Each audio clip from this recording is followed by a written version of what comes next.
ఇప్పుడు అక్రమ చొరబాటుదారుల తరలింపు అన్నటువంటిది తర్వాత ఎవరైతే స్థానికులు కారం తేలారో వాళ్ళని ఇప్పుడు ప్రశ్నించి వాళ్ళు ఎక్కడి నుంచి వచ్చారని తెలుసుకుని విదేశాల నుంచి వస్తే డిపోర్టేషన్ చేసే ప్రయత్నం చేస్తున్నారు. అది ఉత్తరప్రదేశ్లో జరుగుతుంది, బెంగాల్లో జరుగుతుంది, అస్సాంలో జరుగుతుంది, ఇప్పుడు గుజరాత్లో కూడా జరుగుతుంది.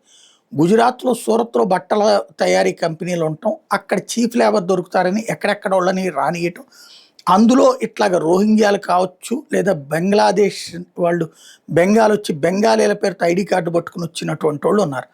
సర్లో వాళ్ళని పక్కన పెట్టినటువంటి నేపథ్యంలో గుజరాత్ ప్రభుత్వం ఇప్పుడు చెక్ చేస్తే 166 మంది బంగ్లాదేశీ జాతీయులు ఉన్నారట.